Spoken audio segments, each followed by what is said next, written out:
E chega ao fim a 16ª rodada do Campeonato Brasileiro. E estamos aqui de novo para te dizer tudo de importante, tudo que você precisa saber que aconteceu no final de semana. Eu sou o Thiago. Eu sou o João. E esse é mais um Ritmo de Jogo no canal dos Catimbeiros. Vamos embora. Para começar bem, um chocolate. Inter mete 4-1 no Vasco em pleno Beira-Rio. Chocolate fora de Páscoa, né? 4-1, um amasso completo do Inter assim pra cima do Vasco. Vasco do Renato Gaúcho, que deu uma empolgada, mas já voltou a ser o Vasco que a gente conhece, que a gente se acostumou a ver nos últimos anos. Parecia que estavam jogando com o tesão do Renato Gaúcho ali, mas já começou a cair. Um Vasco que, os caras tomaram 4 gols com participações diretas do Carboneiro. Ele fez 2 gols e 2 assistências. O cara, nota 10. Nota 10 pro homem, pro Vinícius Júnior. Igual, já. Então, um jogo que o Vasco criou muito pouco e o Inter criou muito, mas muito em cima das falhas defensivas do Vasco, né? O Vasco que já se livrou do Diniz, mas as raízes do Diniz ainda estão lá. Porque foram 2 gols com saída de bolas erradas da zaga do Vasco. Uma do Léo Jardim e a outra dos zagueiros, que entregaram a paçoca, entregaram a bola pro pé dos atacantes do Inter, e aí não tem quem erre. Né? Tem lance que eu falo que só acontece porque é com o Vasco. O Léo Jardim erra um passe inacreditável para entregar o gol do Inter, e pode-se dizer que todos os 4 gols são falhas bizarras da defesa do Vasco. Contra-ataques bizarros. Lucas Piton, não lembro agora se é no terceiro ou no 4º gol, meu amigo, ele para marcar ali parecia que tava distanciamento social, velho.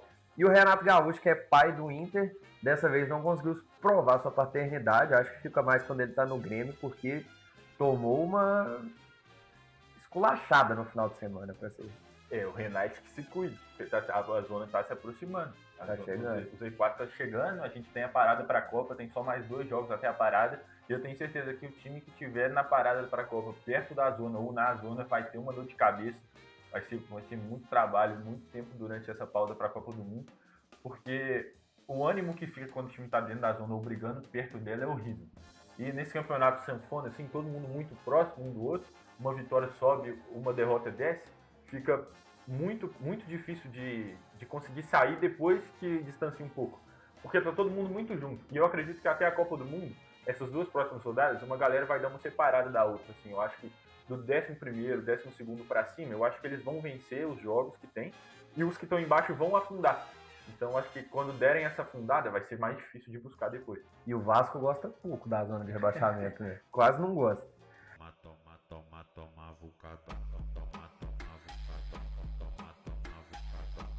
E agora eu acho que a gente já pode pular, porque é a única coisa que importa dessa rodada, que é tirar o Neymar de campo.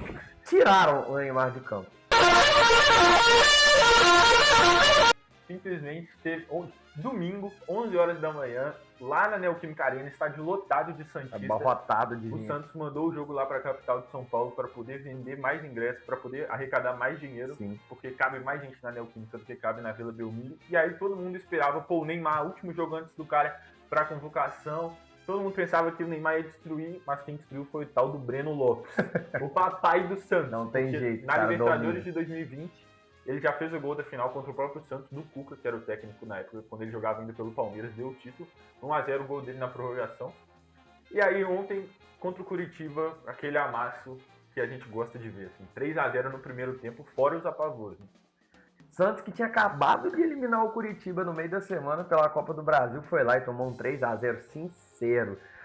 O Curitiba não botou pra brincar, mas apesar da grande participação, jogadaça do Breno Lopes, Curitiba se safando de ficar mais embaixo, voltando a querer tentar brigar lá em cima, o auge do jogo foi por causa de Neymar Júnior.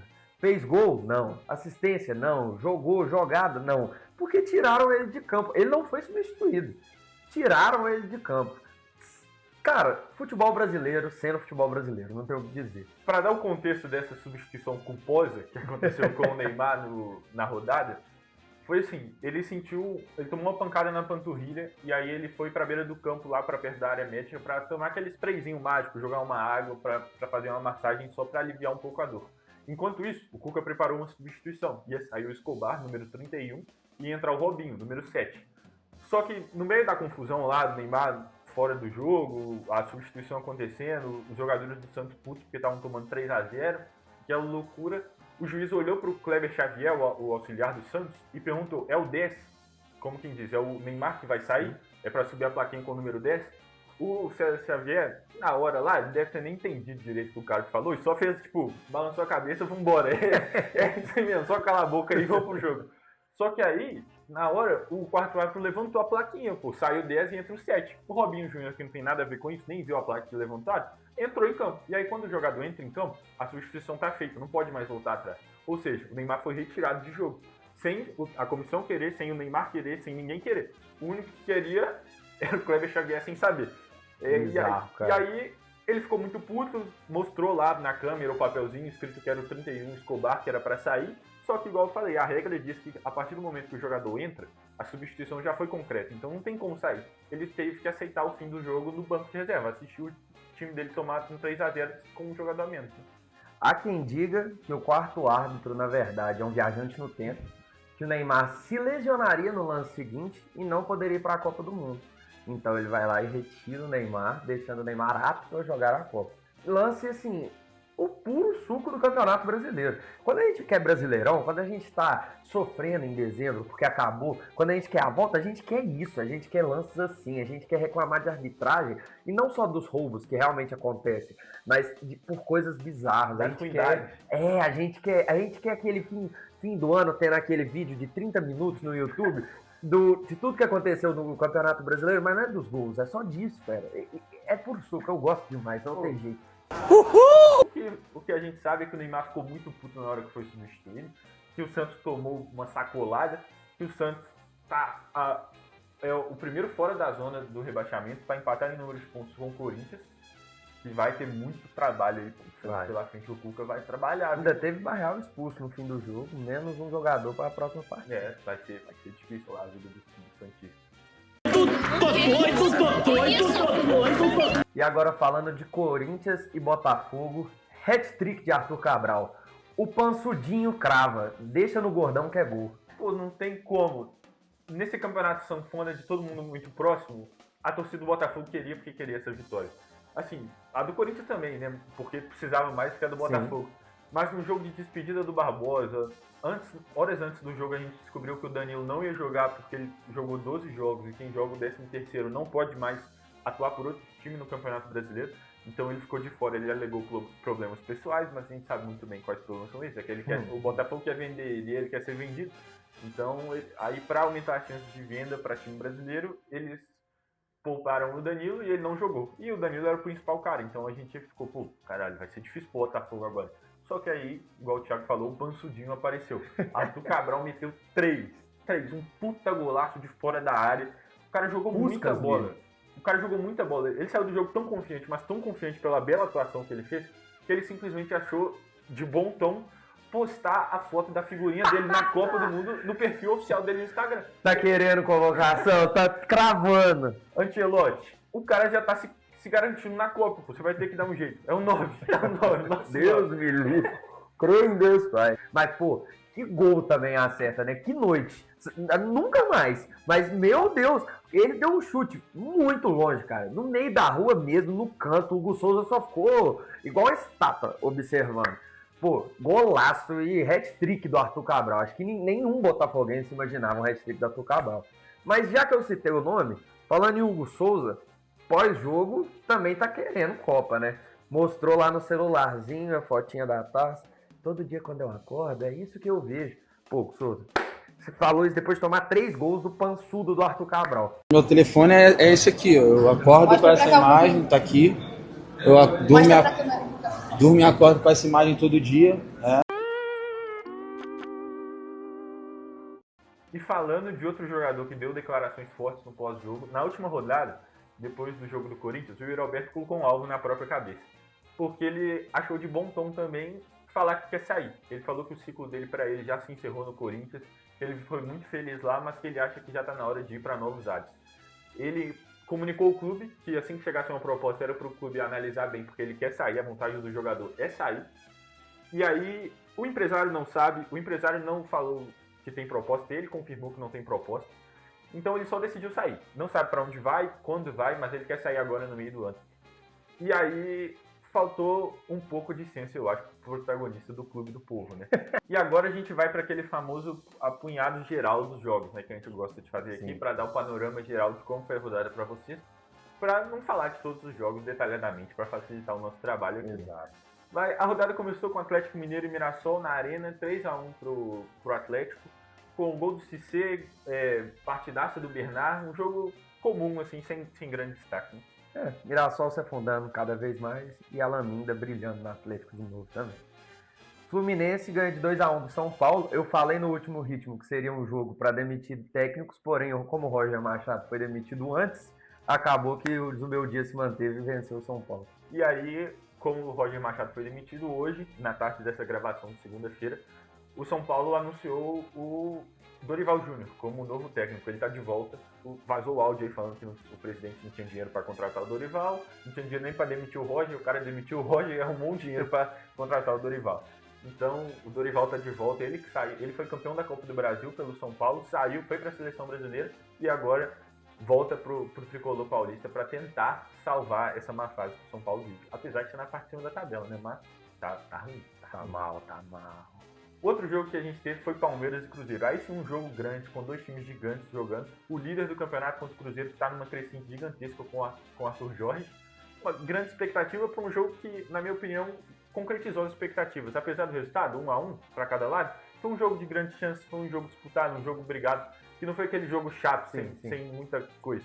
Teve, bicicleta, teve pênalti anulado, teve golaço, 2 golaços. Então... Pênalti anulado, mas bizarro a marcação do pênalti. Rapidamente foi anulado, porque não tem cabimento. Mas uma pergunta que eu quero deixar. Kenny Arroio do Cruzeiro, autor do gol do Clube Celeste, na sua comemoração dá um murro na bandeirinha e toma um amarelo. Justo cartão ou vocês acham que é a regra famosa, a regra mimimi? Queria saber a opinião de vocês. Deixa aí, porque eu acho que é uma das únicas coisas interessantes de falar desse jogo também. Além dos 2 golaços. Além dos 2 golaços. O outro jogo que teve foi Bahia e Grêmio. E aí sim, jogo dos desesperados. O Grêmio até então dentro da zona, 1-1 lá em Salvador, porque o Bahia, horrível depois de ser eliminado na Copa do Brasil pro Remo. Todo mundo pedindo fora Ceni lá. A coisa estava feia pro Ceni lá em Salvador, lá na Fonte Nova. Só que ele conseguiu um empate no finalzinho do jogo, assim, para dar uma sobrevida. Não foi vitória, não foi o que o torcedor esperava, mas foi um empate com sabor vitória, né? Sim. Destaque para a defesaça do Everton no jogo. Depois, Bragantino 2-0 no Vitória, gol do Thiago Volpe de pênalti. Poderia ter feito segundo, mas Sacha foi lá, quis bater e errou ainda. Mas mesmo assim o Bragantino levou por 2-0. A gente teve também Chapecoense e Remo. Lá a Lanterna Chape mais uma vez perdeu.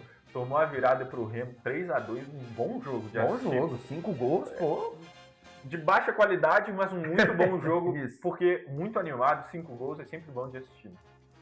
E por fim, Atlético Paranaense e Flamengo fizeram o último jogo da rodada, o jogo que acabou 1-1, com o Rossi fazendo uma falha que, meu amigo, eu vi um comentário e realmente, nossa, eu chorei de rir quando eu vi isso. O Rossi conseguiu tomar o primeiro gol, que quando eu vi, eu achei que tinha sido gerado por IA.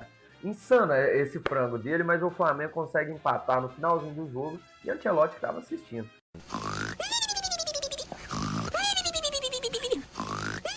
E a partida do Flamengo, muito por conta do gramado, que eu brinco que todo time que vai jogar contra o Atlético Paranaense na Arena da Baixada, os primeiros 10, 15 minutos ele tem que se acostumar ao esporte que ele vai jogar nos 90 minutos. Então, por conta desse gramado diferente, até o Flamengo acostumar, ele teve um pouco de dificuldade, tomou o gol bizarro, o frango do Rossi, e aí acabou 1-1, o Ancelotti foi lá para ver alguns jogadores, o Danilo foi expulso. Então, tomara que quando vocês estejam vendo esse vídeo tenha uma notícia do Danilo não estar na...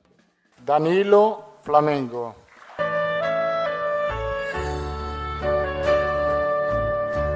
E agora, antes de tudo, por último, premiação da noite.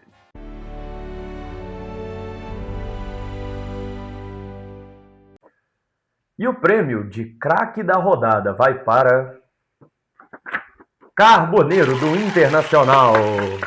E o prêmio de bagre da rodada vai para o quarto árbitro do jogo Santos e Curitiba, que tirou o Neymar do jogo. E após a premiação, muito obrigado por terem assistido esse vídeo. Mais uma rodada de Brasileirão, zoeira e muita coisa bacana. A gente fica por aqui. Esse foi mais um Ritmo de Jogo. O penúltimo antes da Copa do Mundo, porém não fiquem tristes que na Copa tentaremos fazer o máximo de ritmo de jogo também, principalmente depois do jogo do Brasil, porque ficar comentando Jordânia e Áustria, pelo amor de Deus, né? A gente, com certeza, pós-rodada do Brasil, vai ter ritmo de jogo falando da nossa canarinha, nossa seleção brasileira. A gente deve tentar arriscar falar de algumas outras seleções, alguns outros jogos minimamente relevantes que vão ter na fase de grupos e durante o mata-mata, mas confirmado, isso são 3 ritmos de jogos aí, os 3 jogos da fase de grupos, independente do desempenho do Brasil para as próximas fases. Exato. Valeu, galera. Até o próximo.